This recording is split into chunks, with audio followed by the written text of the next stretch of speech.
1936년 마치 살얼음판 위를 걷는 것만 같던 분위기의 스페인에 마침내 짙은 암흑이 들이웁니다. 프란시스코 프랑코라는 이름의 군인이 당시 스페인령이던 모로코와 스페인 전역에서 반란군을 일으켜 스페인 내전을 일으킨 것입니다. 이 전쟁은 스페인 안 다양한 정치 세력의 충돌 그 이상이었습니다. 1936년부터 39년까지 3년여 동안 지속된 스페인 내전은 바로 이어지는 제2차 세계대전의 예고편의 다름 아니었기 때문입니다. 당시 프랑코의 반란군은 히틀러의 나치 독일, 무솔리니 이탈리아로부터 지원을 받아 전쟁에서 승리했고 이 과정에서 죄 없는 민중이 수없이 희생되는 등 그야말로 끔찍하기 그지없는 동독상잔의 비극이 일어났습니다. 이 전쟁의 참상을 담아낸 대표적인 작품이 바로 피카소의 게르니카입니다. 잔인한 전쟁이 파시스트와 프랑코의 승리로 돌아간 이후 스페인에서는 국수주의적, 보수주의적 세체가 짙어졌고 프랑코의 말년인 1970년대 인주화 이전까지의 스페인은 그야말로 암흑 같은 시대에 접어들었습니다. 검열과 감시는 일상이 되었고 여성과 약자, 소수자의 인권 또한 억압의 대상이 되었습니다. 내전 직전까지 다시금 부흥기를 맞이하던 스페인 예술계는 전쟁이 발발함과 동시에 다시 생명력을 잃어버렸고 수많은 작가와 예술가들은 서둘러 중남미나 미국으로 망명을 떠나 독재자 프랑코가 죽을 때까지 다시 스페인으로 돌아오지 못했습니다. 오늘 소개할 작품은 바로 이 어둠 그 자체였던 시기 한가운데에 떨어진 한 소녀의 이야기입니다. 바로 카르멘 라포렛의 나다입니다.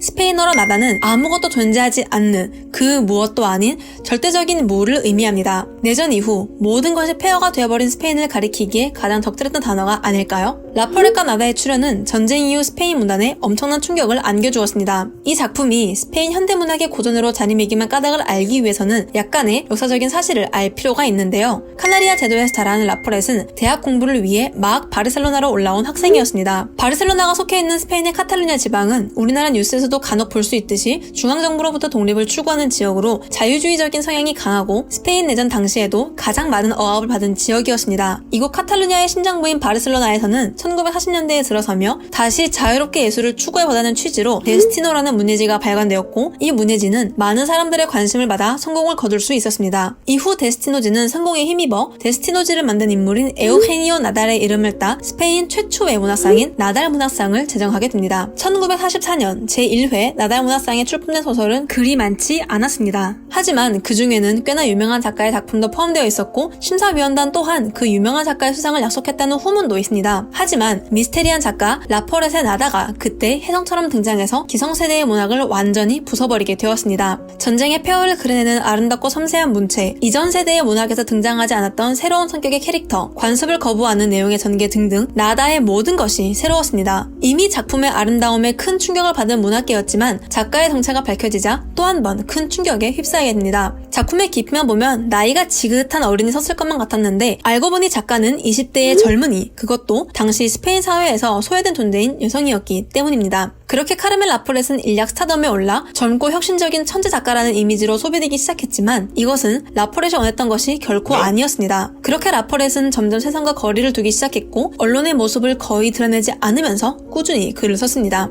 라포렛의 삶은 작품의 주인공이자 관찰자 또 서술자이기도 한 안드레아와 무척 닮아 있습니다. 작품은 주인공 안드레아가 밤기차를 타고 친척들이 살고 있는 바르셀로나에 도착하는 장면에서 시작합니다. 내전이 끝난 직후 끔찍한 폐허가 되어버린 바르셀로나는 가족도, 사랑도, 희망도 그 무엇도 찾아볼 수 없는 잿더미가 되어버렸습니다.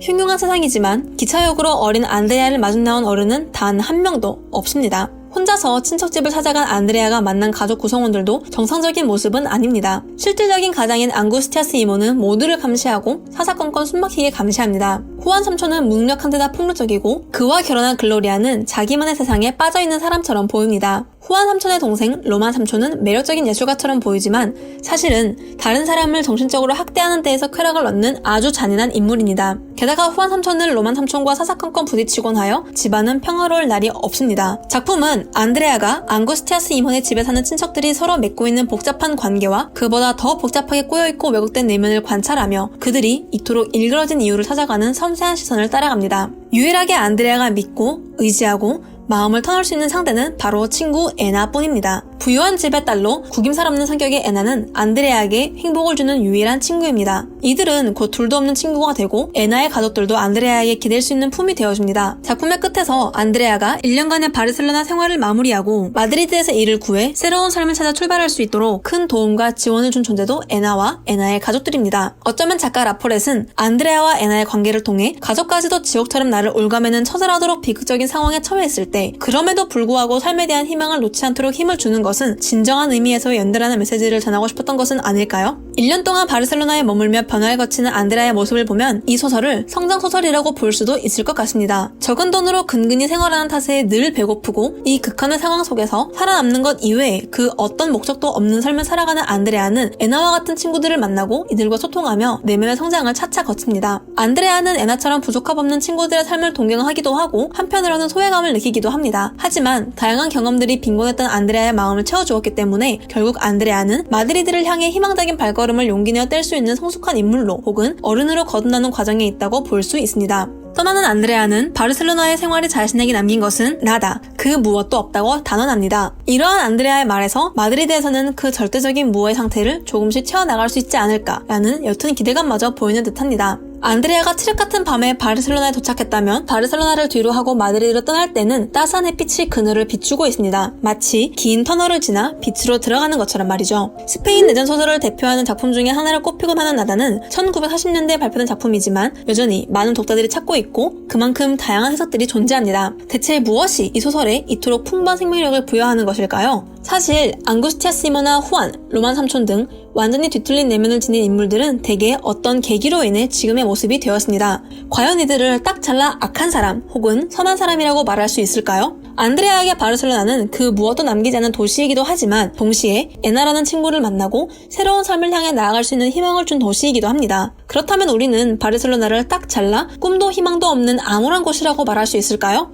이처럼 나다라는 작품은 독자에게 끊임없이 질문을 던지고 검은색과 흰색으로 나뉜 세계가 아닌 회색의 세계를 보여줍니다. 불확실하고 모호한 작품의 세계는 우리에게 정답이 무엇인지 가르쳐주지 않고 계속해서 고민하고 또 생각하게 만듭니다. 게다가 아무것도 존재하지 않는 절대적인 허무의 상태로 돌아간 극한의 상황 속에서 던지게 되는 나는 누구인가? 삶의 의미는 과연 어디에 있는가와 같은 수준적인 질문들은 그 시대만의 것이 아닌 지금 이 순간에도 유효한 질문일 것입니다. 바로 이러한 이유 때문에 나다라는 작품은 지금까지도 현대의 고전으로 남아 독자들을 만나고 있는 것이 아닐까요?